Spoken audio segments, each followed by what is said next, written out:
How do I use this?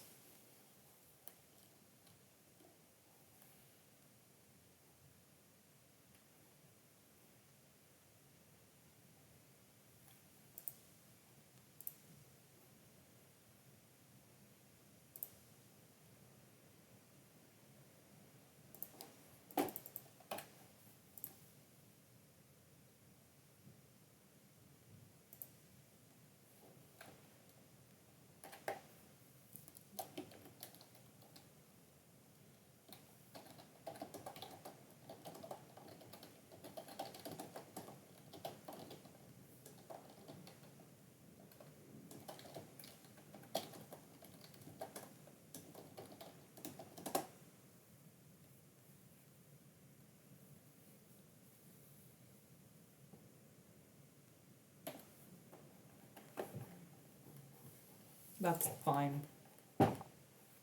I'll work on that. That's yeah.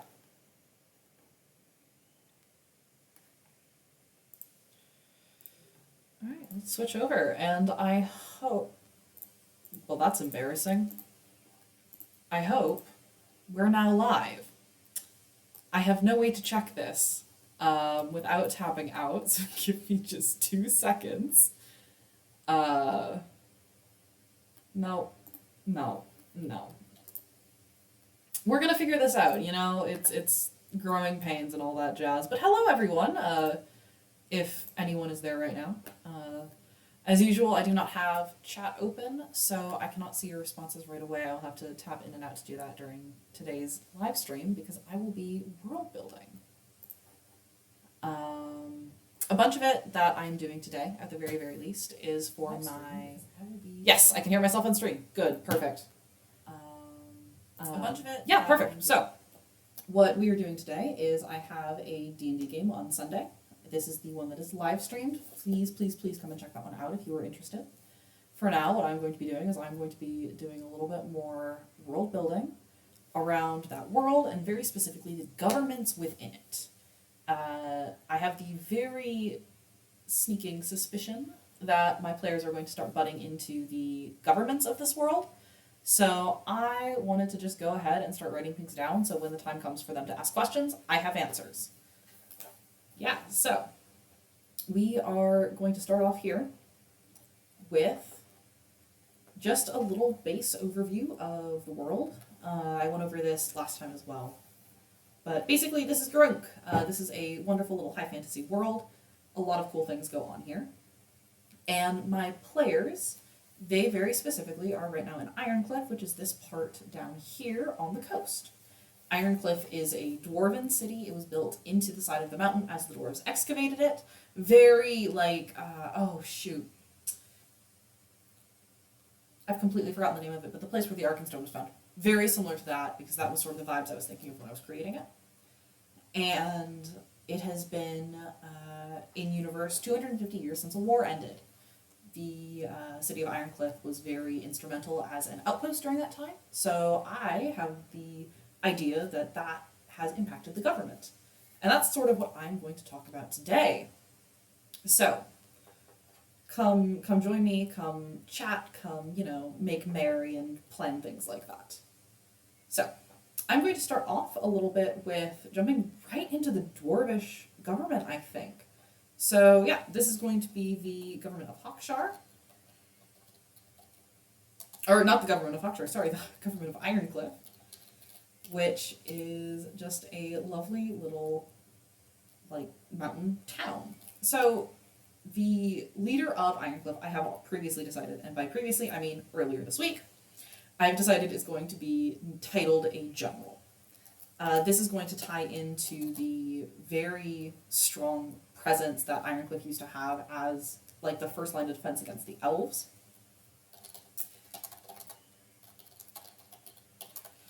And for those of you who have not been on one of these streams before, I'm just going to mention very quickly that part of this will be me talking to the camera, part of this will be me looking away from camera and typing, and some of it will be me tabbing into chat to see what you guys are saying. Kind of depends on what is going on. It's very stream of consciousness style, just so you guys can get an idea of how I tend to campaign prep. So as I was saying, the leader leader of Ironcliff is going to be a general. And this is where you notice that I have not done my homework, because the current general's name I did write down. However, I do not have it with me because it is in the virtual tabletop, which I don't want to open right now because I don't think my computer can handle it right now. So this will just be a to be determined general name. I want to say it was Hoscati, but I don't think it was Hoscati. And I will talk about that name in a little bit. I also figured out that because I want a lot of the governments in this world to look different from each other, that the Ironcliff government is going to be passed down through mentor to apprentice. So the previous general would, have a apprentice. As soon as the previous general retires or is killed or something of the sort, it gets passed down. Now that I say this out loud, it sounds very similar to Warrior Cats, and that is certainly something I will be thinking about in the future. But yeah, so it would be passed down mentor to apprentice, and the previous general of Ironcliff I know is going to be General Hoscati. And this is where I wanted to talk about that name a little bit, because Hoscati and Morogue, I believe was the other one, are two very, very common names in the Dwarvish society that I've created. It's sort of like running into somebody named John. You're going to run into a John a lot, you're going to run into a Morogue a lot. You're going to run into a Emma a lot, you're going to run into a Hoscati a lot. So the previous general was General Hoscati. She was the head of the general. They were now this. I have to stress. This world was created 7 years ago. They were called the Boys. Now there's a TV show called The Boys. I promise I didn't steal it from there. I didn't know the comic existed before then. So she was the head of the Boys, and worked as a essentially siege general for a very long time. When the war between Gurunk and Oberon ended up ceasing, she would have pretty soon after taken power and become the official general of Ironcliff.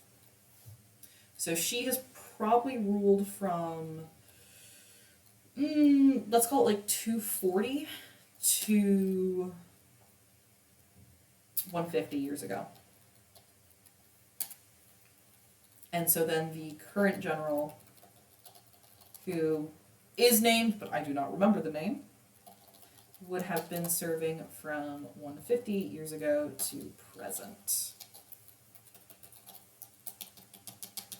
with likely 1 or 2 apprentices of his own. So that'll be quite fun to look at. I'm going to now tab into chat briefly to see if any of you guys have shown up or said anything. Oh, and I do see someone here. Hello. Welcome in. I'm doing a little bit of campaign planning, mostly talking about governmental systems, and we're starting with the Dwarvish system because that is where my players are currently existing. Depending on how far I get on the Dwarvish stuff, I might also move on to some of the other governments, but for now, it will just be this one. So, back to where we were, I was talking about succession. And I think it makes sense if the current general has 1 or 2 apprentices, partially because that would be a manageable number, but also that could be very interesting for my players if they end up trying to take sides between apprentices. Which does mean I will have to make a note for myself to name them. Which I will do in a little bit. Actually, you know what? No. One of them's named Morogue now. No last name yet, but one of them is named Morogue. So, going back into the overall view of the Dwarvish government, it was a very siege-based culture, very sort of war-based culture for a while there. So I also think it would make sense if they value steadfastness, as well as not raw physical might, but applied physical might. And I'm going to make a difference there, just between, you could have physical might in the sense of you can throw a warhammer over somebody's head, but you could also have physical might in the sense of you are a very well-renowned strategist. And I don't think that the Ironcliff dwarves would see a difference between the two. And that would be very specifically applied might in the military sense. Perfect. There is also going to be a little bit of a holdover here, and instead of writing it in Ironcliff, I'm actually going to go up and write it in the Unified Government section.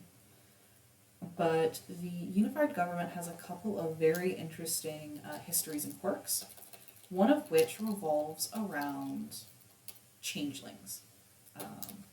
So in the war that ended about 250 years ago, there was an invasion of doppelgangers into the government. And so because of that, and because one of the doppelgangers ended up impersonating the head admiral of Gurung's navy, they now have some very strict mage and alchemical protections against shapeshifters. And so this is going to show up in the Ironcliff government, but also in most other governments in the world. I'm just going to tab over. Yes, so changelings, yeah, so this is a basically second edition of a game that I ran 7 years ago. And in that first game, I put a single changeling in as a monster of the week, and my players decided that the changelings were the big bad, it did not matter what I said, and they were going to go and hunt them all. So I, of course, put in more doppelgangers and let them do that. I know that some of my players were in my last live stream, and they did not know that I had not planned that whole arc, and that was something they had come up with. So now it has consequences, and they will need to live with those. So due to the doppelganger invasion, infiltration, there are protections against shapechangers. And so what I've been thinking about for that is something very similar to like the TSA checkpoints or like metal detectors in courthouses and things like that, where in order to enter any official building or any higher security building, you would need to de-transform if you are a shapechanger. So for druids, this likely wouldn't affect them unless they were trying to walk in animal form. But for people like changelings, where most of the time changelings do not walk around looking like a changeling, it is going to be something that is very aggressive to them. And I don't want to tip my hand too much because this ties into some of my player stuff for my campaign. But this is something that could come up, which is why I'm writing it into the lore. So metal detectors, they force I guess untransformation is the word I'll use here, when entering official buildings. I think at this point it is by and large ingrained in society that this is going to happen. So many would unshapeshift willingly just to avoid consequences from not doing so. That doesn't mean it's okay, and that doesn't mean that everyone likes it. That also means that I need to come up with a reason why people de-transform. And I thought about this a little bit earlier when a couple of players were pitching their ideas to me.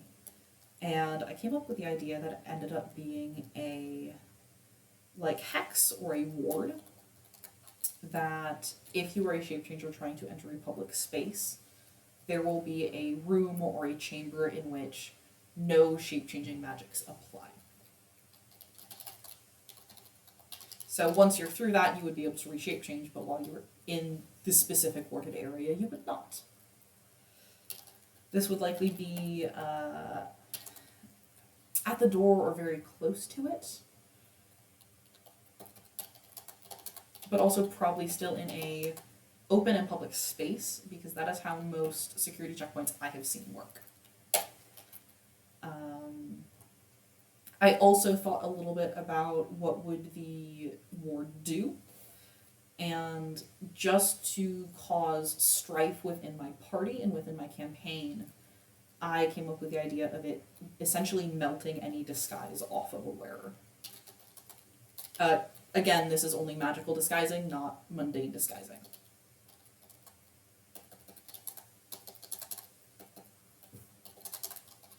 And so that would end up causing a little bit of pain to anyone who was trying to use shape-changing magic, and would act as a deterrent from them, from anyone using that in future.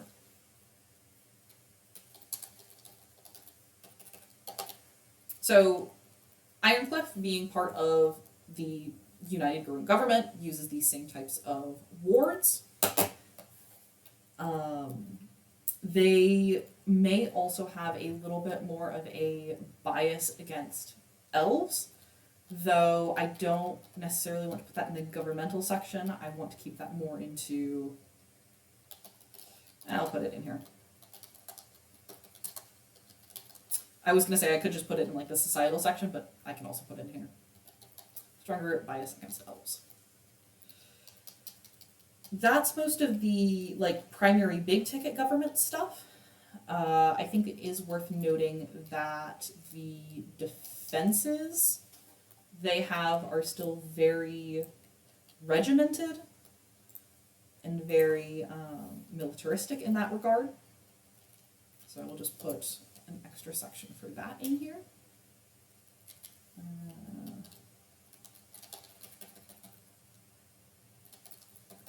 I'll call it enforcement. Yes, and so that would again be because a lot of the Ironcliff residents would likely have stories of parents or grandparents that were in the war effort, and very specifically in the boys, because that was a pretty large organization. Hello, Soaring Tales, welcome in. Glad to see you here. We're doing a little bit of just world building for my current campaign. And the next, I've said this again at the start of the stream, but I'll pop it in here again. My next session of this campaign is actually this Sunday at 11 Central Time, 6 p.m. Amsterdam time. So that's this Sunday on the 28th of April. Please come in and join if you have some time, if you want to see what's going on. It'll be the second session of a campaign, so you've missed very little. So back into the enforcers.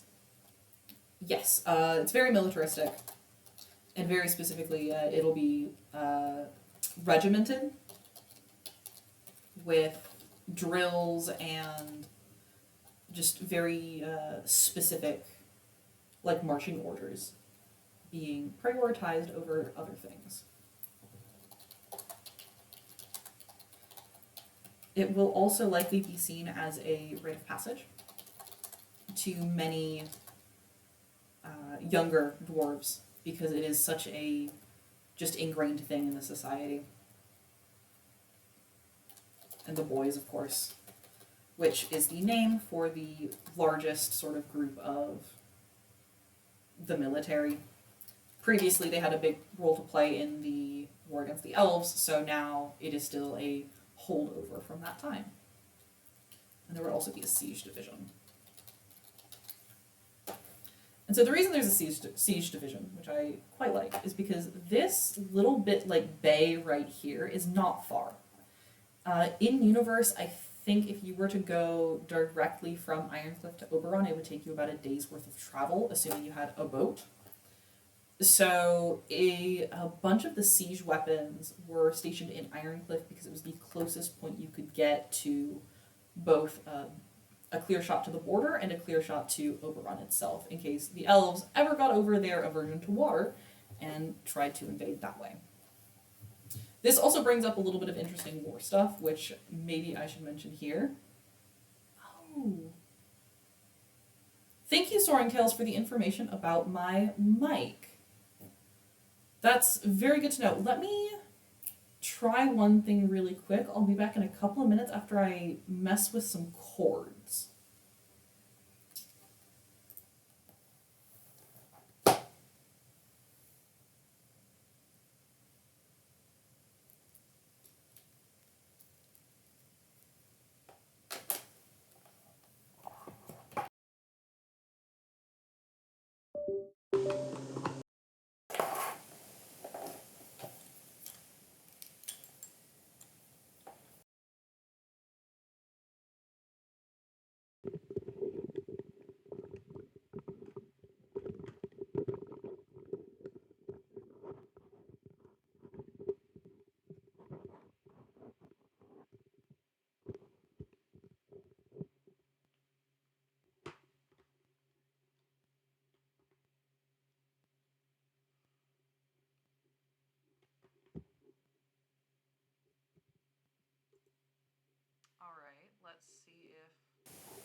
this is going to work this time.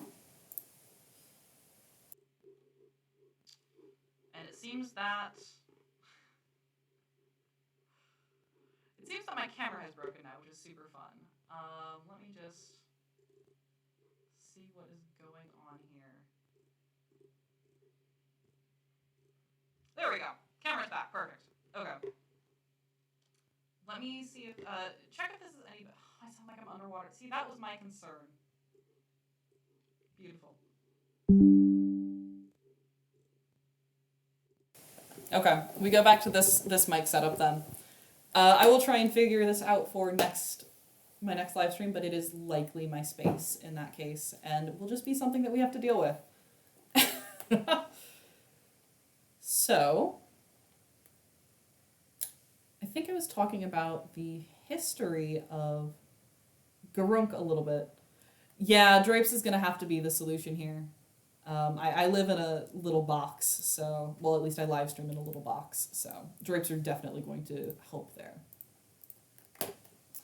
So, I do believe I was talking about the history of Garunk and why it is a little bit the way it is. So, this is Garunk. This is our wonderful world map that I have.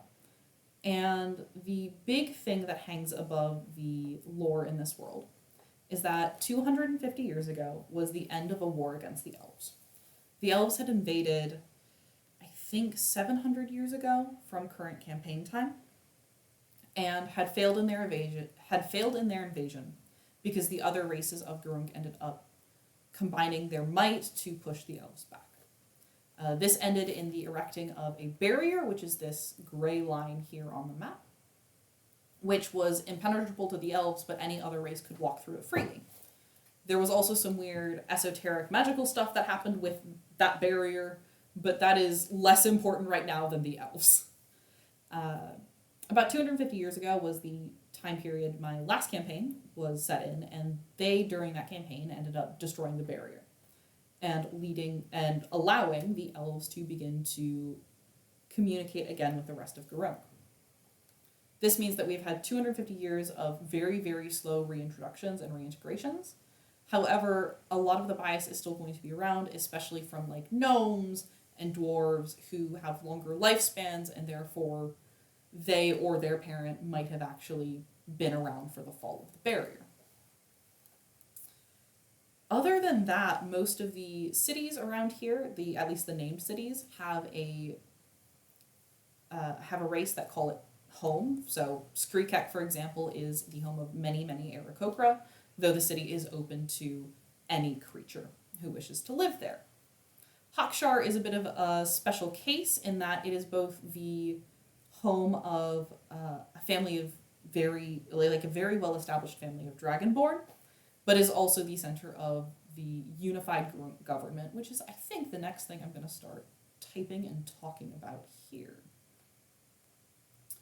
So, the Grunt government is... Ooh. Wrong thing.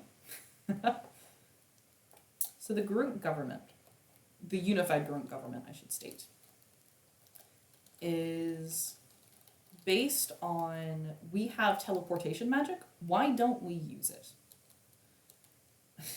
Which seems very, very obvious once you think about it, because yeah, teleportation spells exist and you can set up teleportation circles, but also it's not something that I've seen a lot in written D&D content. So, it's based around teleportation circles and how there is 6 primary circles, 1 in each of the main cities, where goods and raw materials can be shared pretty quickly amongst different cities. This also means that a lot of shipping isn't really an industry because that's taken care of by the government. That also means it might be slow, so you have to deal with that.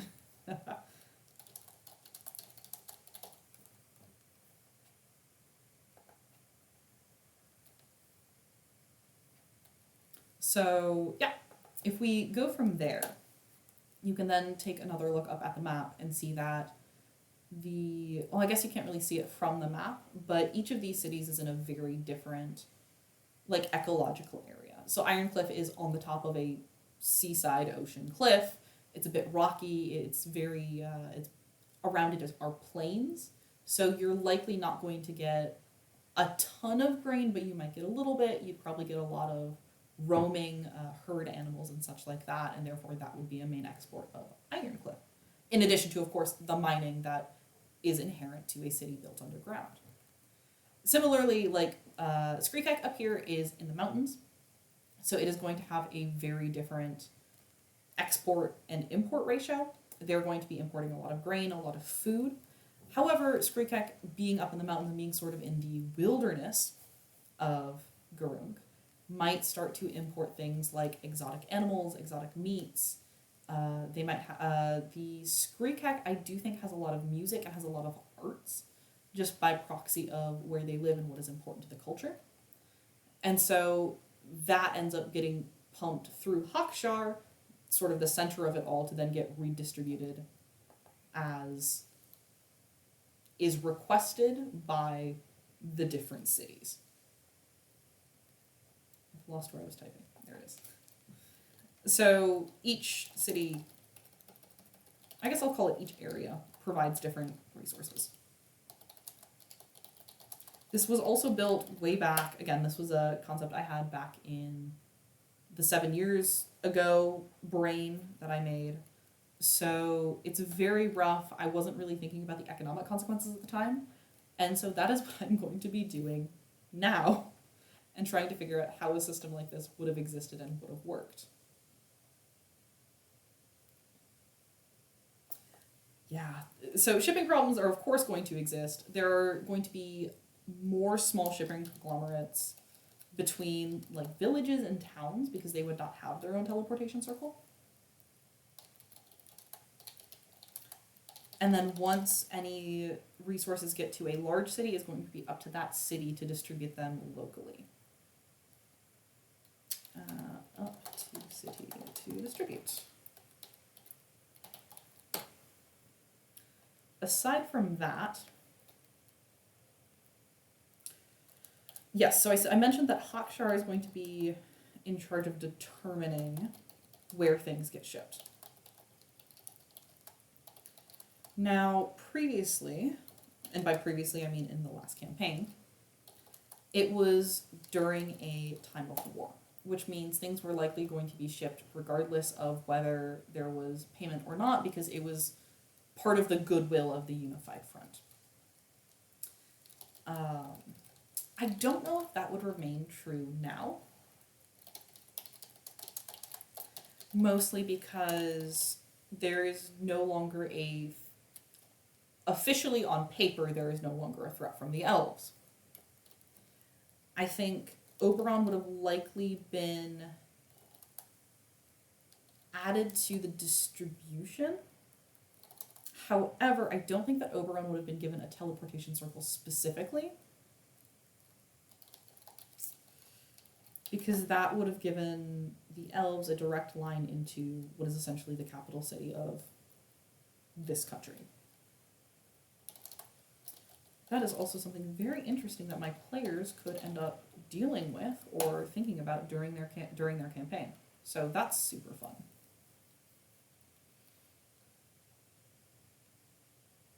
I might set up a credit system now that I'm thinking about it,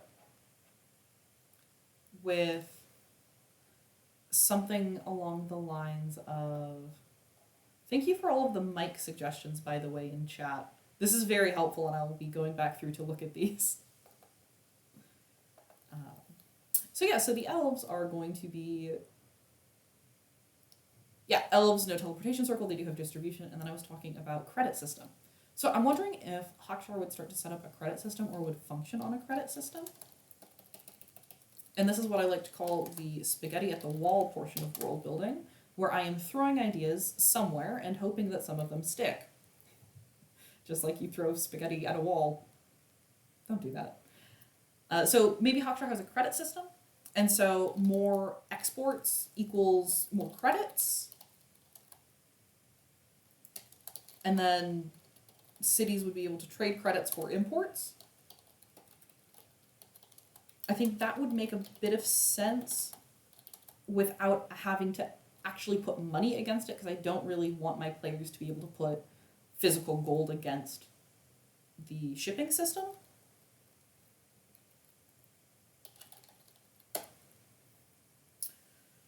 Otherwise, it could always be just still on the goodwill system, and we could say that it's a holdover from draconic dealings,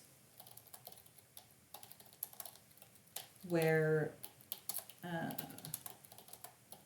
so if it's holdover from draconic systems, the lore reason could always be that when dragons would make deals, they would be bound magically by the essence of dragons.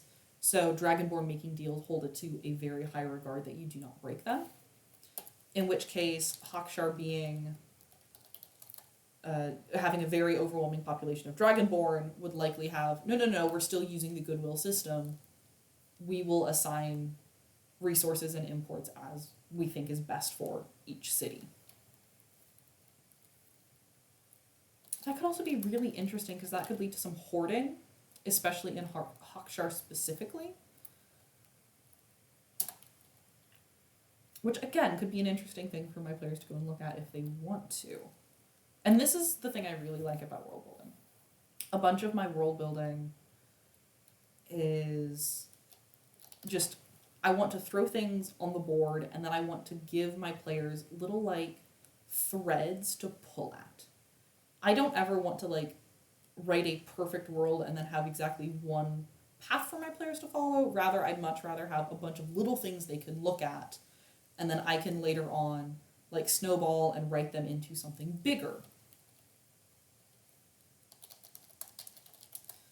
So having not only the, like, oh, Oberon doesn't have a teleportation circle, but also having, oh, Hawkshire might be hoarding resources.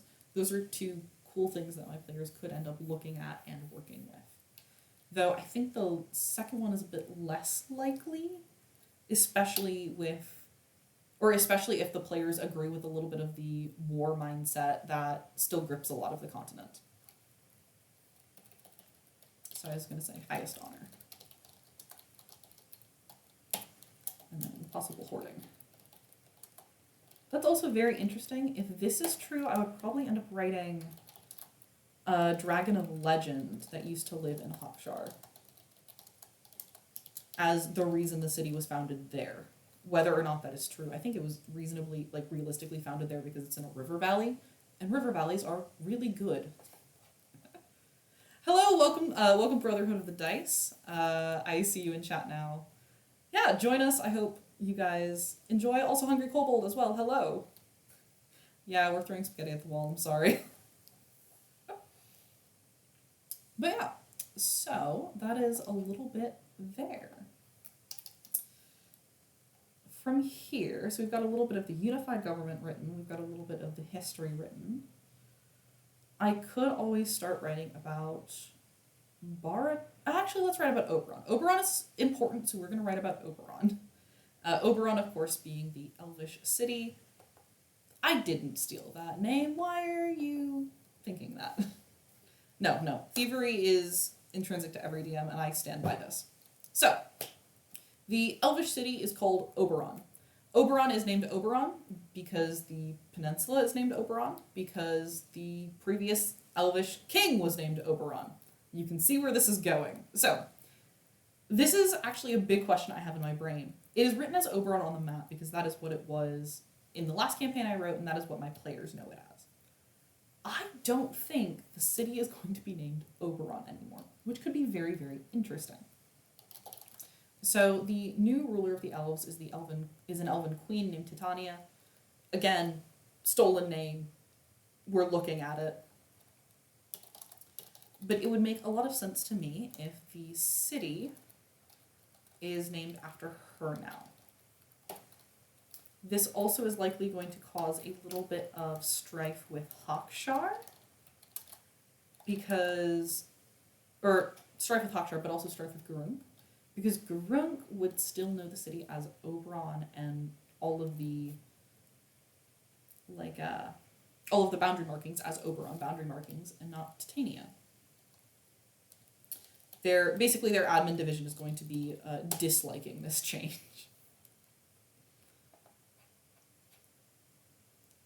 So if we go from there, and if we go under the assumption that Titania is now in charge. Titania has changed the name of the city and the name of the land to Titania, as per Elven tradition. This has a bunch of roll-on effects that are kind of funny to think about. So in my last stream where I did world building, we focused on the pantheons of Garunk. And the Elvish pantheon has this fun little quirk, which is that it is the only monotheistic religion in Garunk, or at least the only main monotheistic religion. And the religion very specifically had their god named Oberon, just like their king was named Oberon. So this is something that I now have to make a decision about as a DM, where is the king named Oberon because the god is named Oberon, or is the god named Oberon because the king is named Oberon? And personally, I think it is a bit more interesting if we do it the second way around. So the Pantheon's god would end up changing to Titania as well. Which means not only is Queen Titania going to be dealing with a lot of strife because of the reintroduction of Garunk, but she's also going to be dealing with a lot of strife from a transition of power in Elven society. Now, the elves in this world, I did not actually look into the book to check how long elves live in D&D, so I was assuming they were just very, very long-lived, and therefore it would make a lot of sense to me if it is very difficult for this change to take place. And 250 years to an elf is not a lot of time. So it would make a ton of sense to me for the populace to be reluctant to follow Titania, as well as reluctant about the idea of reintegration and reintroduction in general. Reintroduction. If I can spell, which is always the final boss of these things.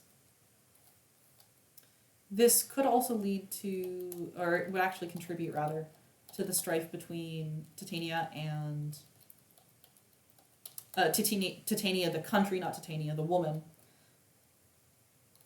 and Oberon, and Garunk contribute to the strife between Titania and Garunk.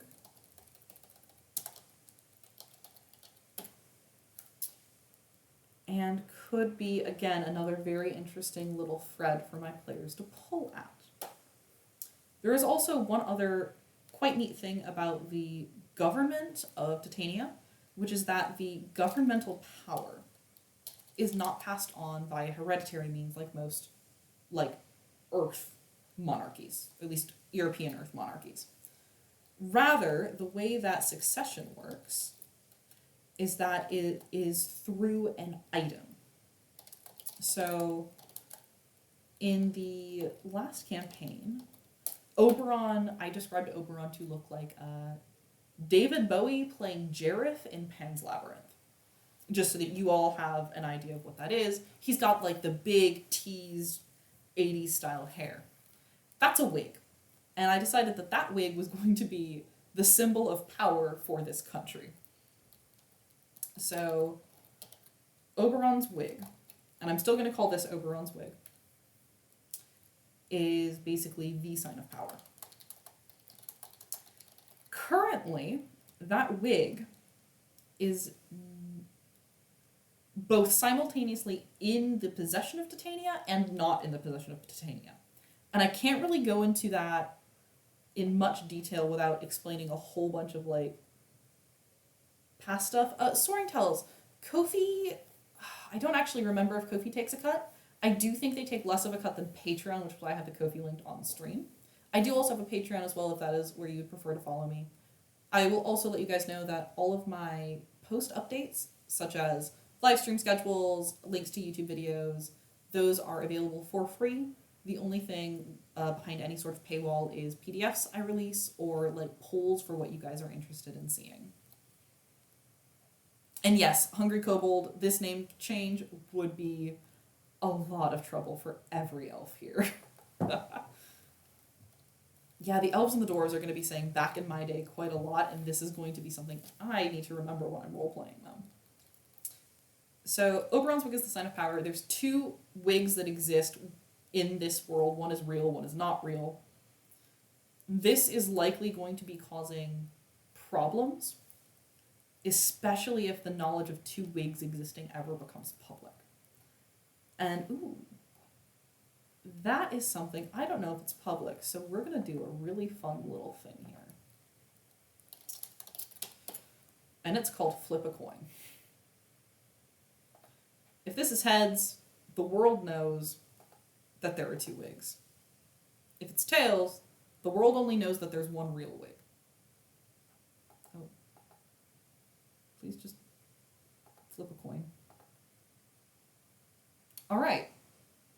I'm going to call that tails. So that was... They only know about one wig, I think it was. So no one knows about the second wig.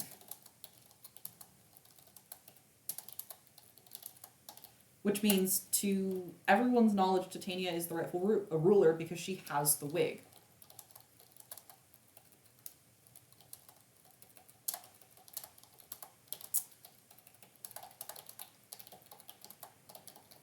The reason that this wig is very important like this is because in the last session somebody tried to steal the wig, succeeded, and then became the king of the elves, despite not being an elf. So yeah, quite fun, and I like it a lot.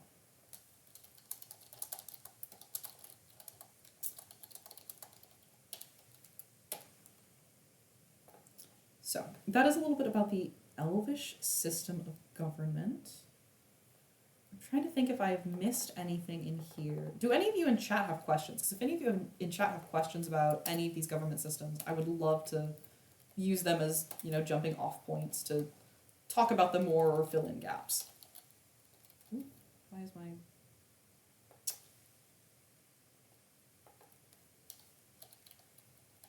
There we go, that'll work.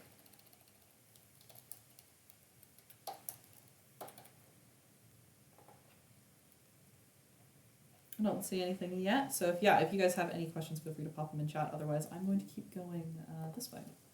So, that is a little bit about the elvish system. The next thing that we could talk about are, let's do the orcish system of government, because that one I've already got a couple of ideas for. So, the orcish city of, what did I name it? Was it Cafton? Yeah, Cafton.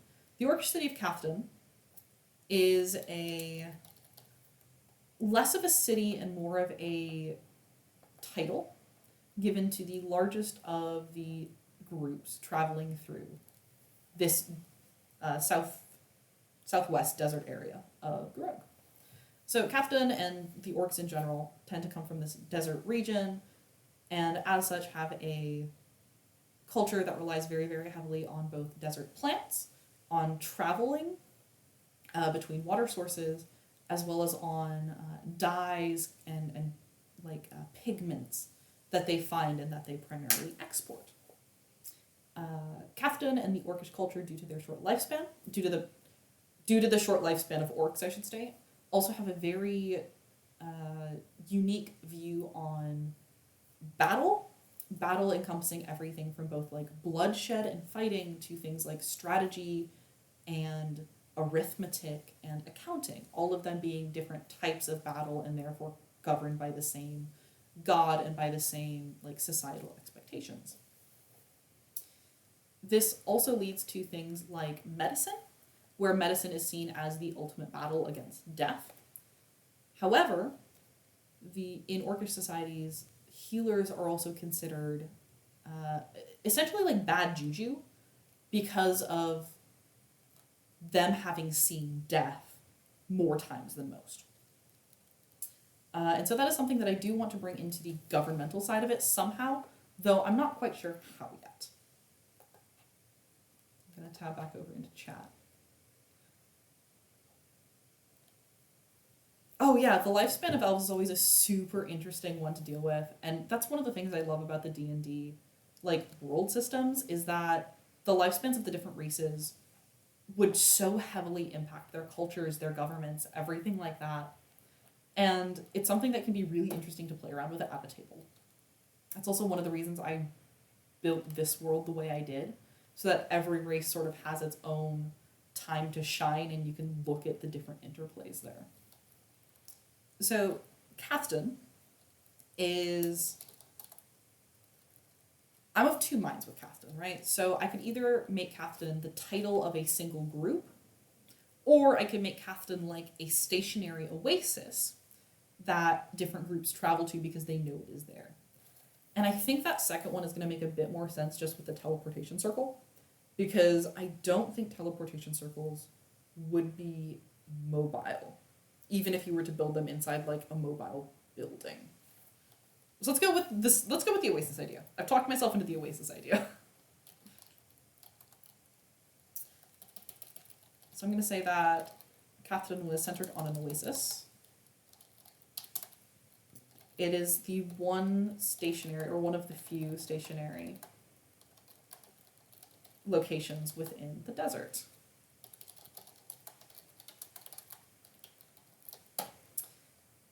I also remember that Cathton itself has some sort of ruin outside of it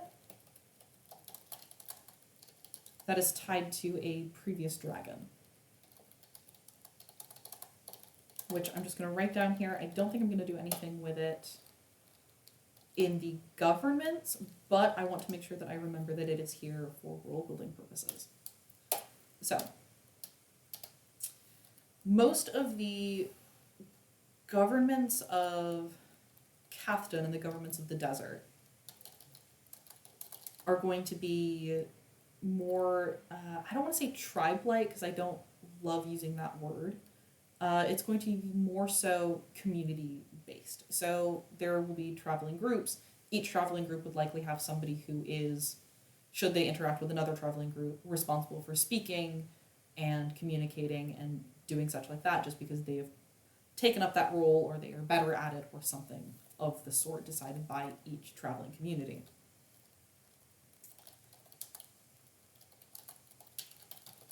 So governments are community-based. Many different groups have each have their own leader or leaders, depending on how a group is set up. This also would mean that Cathton itself could be very, very interesting with how does one stationary city adequately provide for a bunch of mobile groups. Villages and towns don't really exist in the desert, rather it's these groups of people. How does that get done? The first effect that I'm seeing is that there's likely going to be no trade routes in the desert, or rather each trade route is going to be traveled by a city or a town specifically. Shipping, not a thing like elsewhere. Towns and villages, I'll again put those in quotes because it's weird to call a traveling like community a town, but I guess it kind of is, right? Like it's kind of still a town.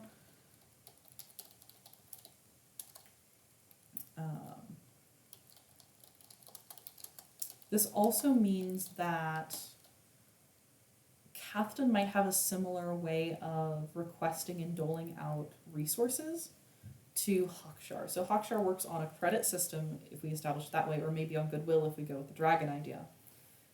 Cathton, I think it would make a lot of sense to definitely go on the goodwill, where they want to provide for every group that considers Cathton part of their home.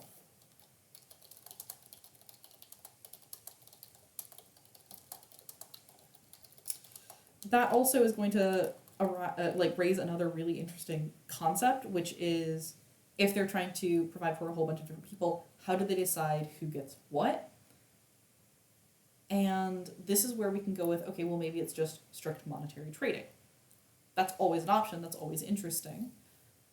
But does that culturally fit in with what a lot of the orcish communities believe in? Do they believe in coin above most? And the answer to that is no. The way that I've written the orcs in this universe tend to focus more on what is constituted, like what constitutes a battle, with that being a very, very loose descriptor to encompass things, more things than fighting. So I think what might end up being a bit more interesting is, in order to petition resources, you can petition resources freely, but in order to receive resources, you need to engage in some sort of competition of some sorts.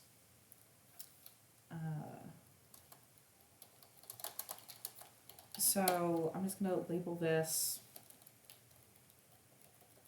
I guess distribution would be a good subheading. Okay, hang on. I can't deal with the strike through text. We're just going to have to copy and paste some different text here. There we go. So distribution.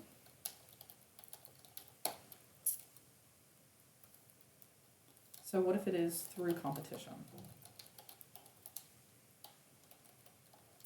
And one thing that we could do with that, if it's through competition, is like bookkeeping would be considered competition. I could see different like dyeing. Dyeing is in like dyeing clothes or silks could be seen as competition. Or they also have a very big focus on community, specifically in like campfire and oral histories. I wrote in, not oral histories, like legends, like verbal legends in a bunch of orcish societies. So that could also be a really interesting one, where it could be, if you contribute to the group knowledge, or if you contribute to the group like exports from Captain, that would also be considered a form of successful competition. So I'm just going to write tied to stories.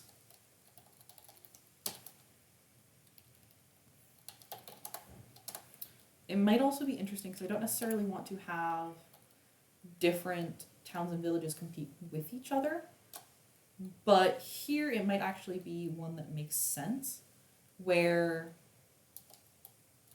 it could be possible that outside of Cafton, where many like groups who come together would cooperate due to the harshness of the desert,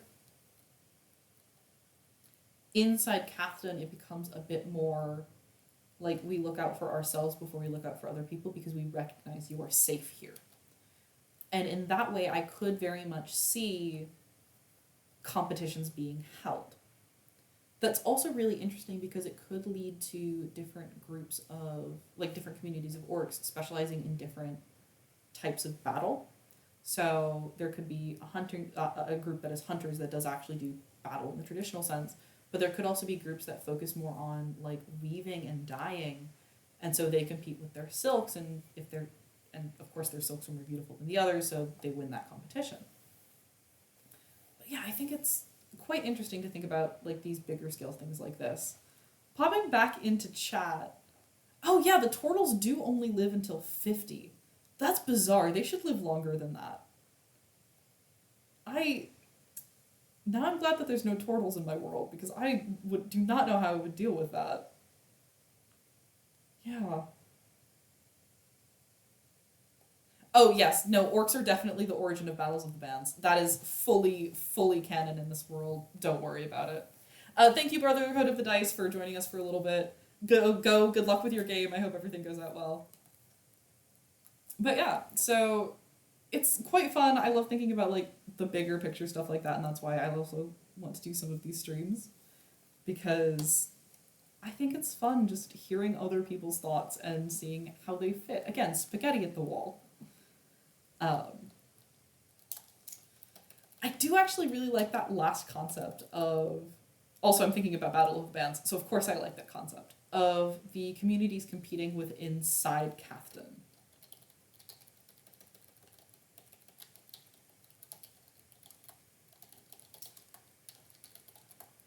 I also don't necessarily think that it would be you can only pick one thing to, like, battle in.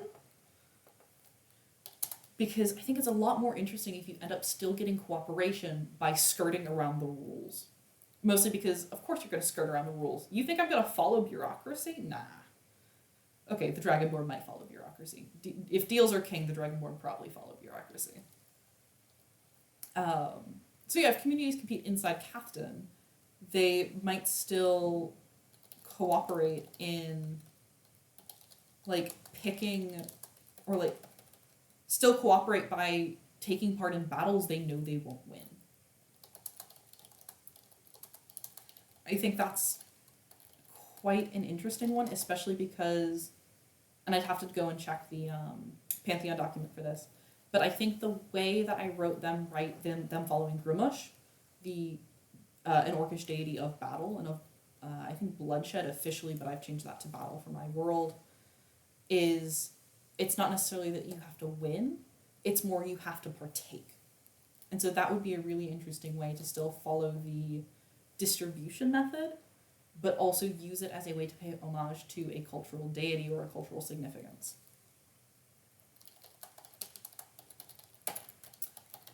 Winning isn't everything. But yeah, so that is that little thing. Let me see. I'm trying to sort of figure out where to go from here. I'm going to erase this question mark because I do like the competition angle. I'm kind of trying to figure out where to go from here with the Cathedonian government. Because I feel like this is a really good spot to end it, especially since my players are not around here yet. So I think I might just sort of leave this here and not put any names of people in here. I've just realized I've spelled artifact the British way, and that's why Google is upset with me. Got it. Thanks, Google Docs. So anyways, after this, there's sort of two other governments that I could start talking about. I don't really want to touch Skrikek, mostly because Skrikek is on the opposite side of the map from where my players currently are, and I have very few ideas for Skrikek. So I'm not dealing with them. There are two other places that I have some ideas for that we could work on right now, which is Baratara. Baratara is the other coastal city. It's to the northern side of Oberon, and I describe it as sort of a cross between, like, Venice and the Netherlands. The cities are very much like Venice. The land is a lot like the Netherlands, and then further in it becomes more like grassland, sort of like the American Midwest. So there's not like the American Midwest, my apologies, like the American South, like lush grasslands. So there's that option there. Or I could focus on the Dragonborn government in Hawkshire, with the Dragonborn government being distinct from the unified government. Basically, it's sort of like, I guess the best comparison is the EU. Each city has its own form of government, but then they all have an overarching one as well that they, like, contribute to. Not exactly like the EU, but we're working with what we have. There's also, of course, Buzzwings, which is the gnomish city. However, I have no ideas for Buzzwings right now. So unless chat really wants to help me out, we are not doing Buzzwings yet. I will just very quickly add Hawkshire to the list. Dragonborn, Hawkshire. And I think this will be the last one for today. I'm going to do one more city, and then I'm probably going to log off for the night. And leave you guys to other lovely streams.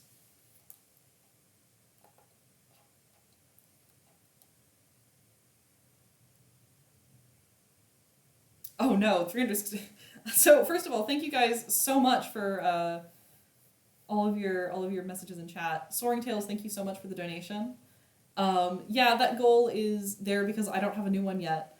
So I guess I'll have to figure something out for that. Um, but yeah, thank you so much for the donation. I did unfortunately miss the donation message, which makes me feel quite bad.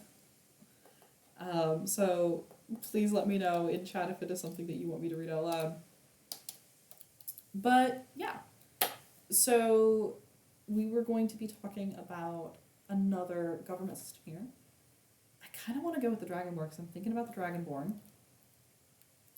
But I think we should start on Baratara. I think we're going to do with Baratara first because I know that my sister, who is one of my players in this game, has a huge soft spot for Baratara and will be disappointed if she watches the VOD and they are not mentioned. So we're going to go over to Baratara, and Baratara is a very European-inspired city. So really, I built it sort of like a feudal lord. Or a recently passed feudal lord. So 250 years ago, it was very feudal lord territory. I think now, because there has been some time that has passed, we could even change that to be early democracy. Or, I'm going to go with early oligarchy. So previously, single person was in charge.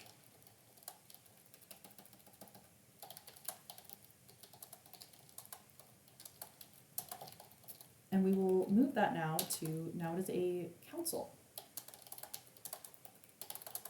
Or not, I don't want to call it a council, but now it's a group of people. These would likely be the most influential in the city. I don't think it would include people from the surrounding area. I think Baratara as a city would want to keep the power within the city and therefore would not be open to lords outside of the city having a say in city matters. I can read it out loud. Oh, okay. Let me see. Give me just 1 second. I'm going to see if I can go and find the donation message. Now that I've realized it doesn't show up in my Twitch notifications. Let's see. Okay, thank you so much, Soaring Tales. So Soaring Tales says, hey yo, loving the content so far. Thank you so much for the money to upgrade my setup, and especially the recommendation for a mic. I will definitely take a look at that and see if that is something that fits in both the budget and in my physical space setup. But yeah, thank you so much for fully funding that for me. I hugely appreciate it. That means a lot. Thank you guys. And very specifically, thank you, Soaring Tales. Yeah, so back into the world building. Sorry, I've completely lost my train of thought. Thank you again. Thank you so much, Soaring Tales. That means a lot. I'm very glad you're enjoying it.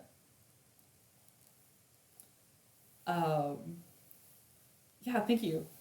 I also, just because it's been a while since I've said it the last time, I will mention that I have a live play D&D stream this Sunday at 11 Central Time, 1800 Amsterdam time. Please come in and join if it is something you think you would be interested in, or if you want to check it out. I have 4 lovely players who are playing in this world that we're building right now. And it will be our second session, so it is still very early on in any sort of plot thing, so you will have missed very little. Yeah, we don't play every Sunday, unfortunately. It is sort of spontaneous based on when everyone is available. So this next Sunday will be our last one for about a month. But I will keep you guys updated. I will likely have a couple of other world building streams in between then, if that is what you're here for. So yeah, moving back into Hakshar. Hakshar is a city consisting mostly of Dragonborn, though it is also the most diverse city in Garunk, just because it is the central city. I mentioned it earlier in stream, and you guys sort of helped me come to this idea of the Dragonborn focus very heavily on the purity of deals. And I think that could be a really interesting difference from a lot of the other governments. Similarly, I think it would be interesting if this is one of the true councils. Probably either here or Buzzwinks. I want to have one of the true councils.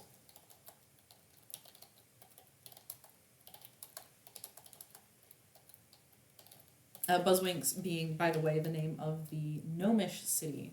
It is another underground city relatively close to Ironcliff. Just because I think that Buzzwinks with the gnomish focus on family could be really interesting to have councils, but also if the Dragonborn focus on deals, it is likely that some of them have made deals for like, I'll keep you in power as long as I'm in power, and that eventually like spirals out into a web of so many different deals.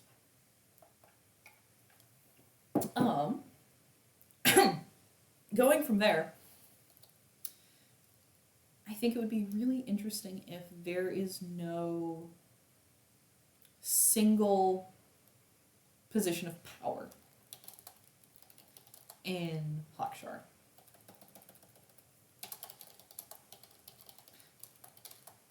It could be very interesting to have like the closest you get be a building or a district.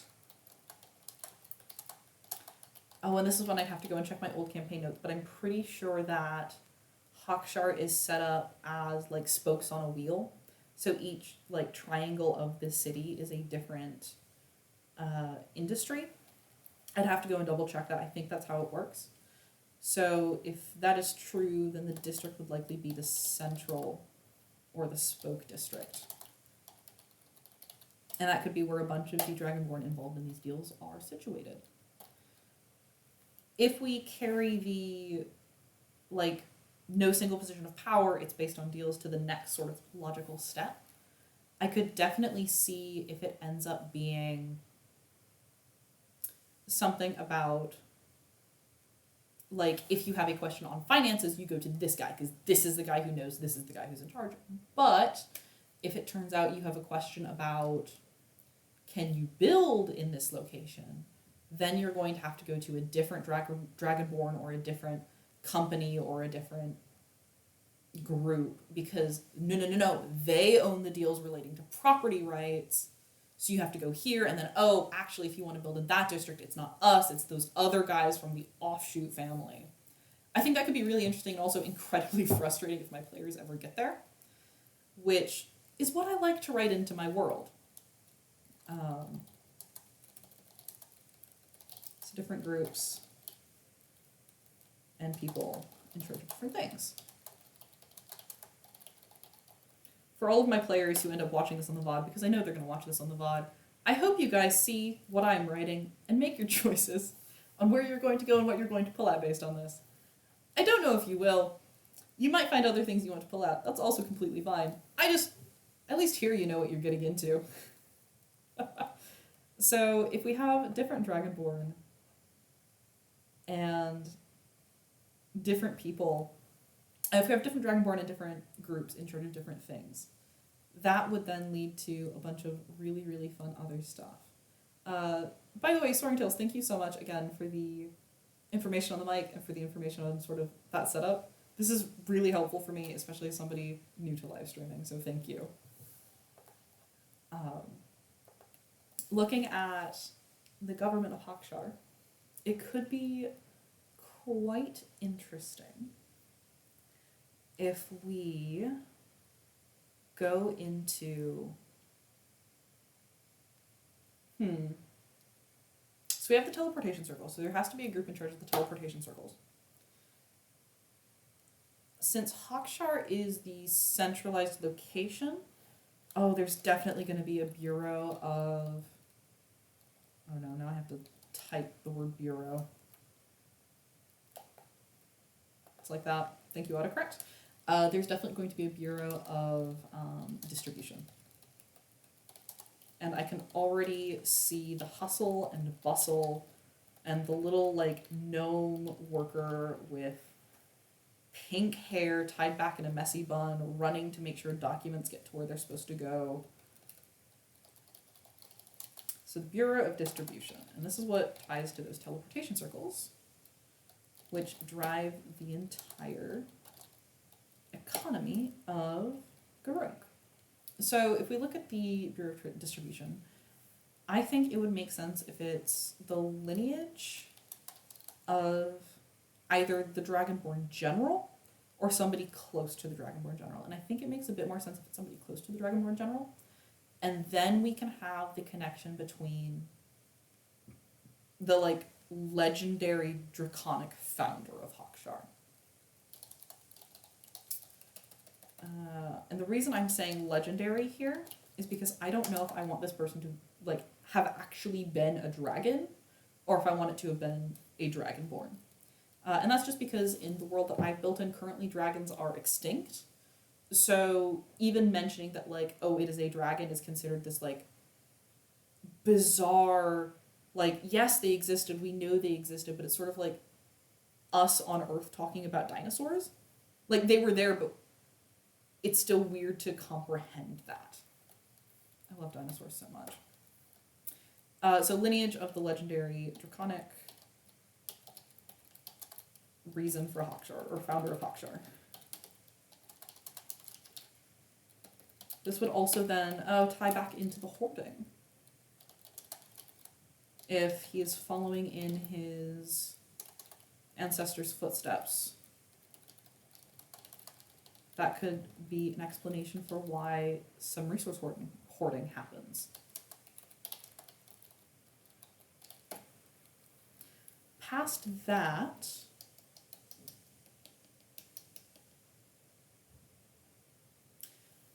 Hawkshire is also the center of...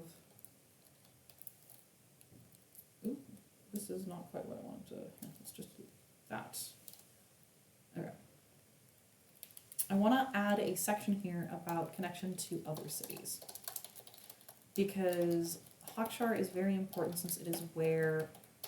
First of all, it's where the unified government sits, but it's also where the initial idea for unification comes from. So what ended up happening was many years ago, when the elves first invaded, a Dragonborn general ended up calling for the other cities to contribute to a single campaign. And that is why the unification ended up starting. It was because it was initially a survival effort that ended up becoming a tenuous truce into a peace.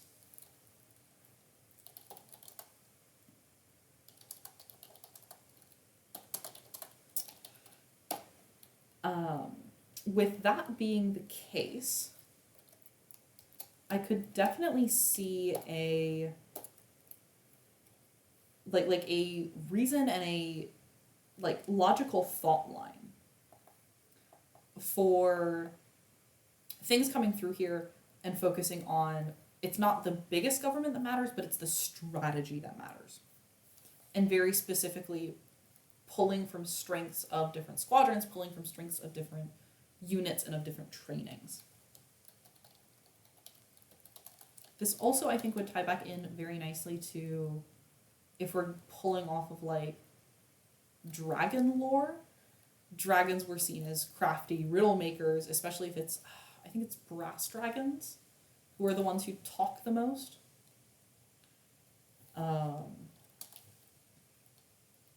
So that could be really interesting to tie into the founding of Hawkshire.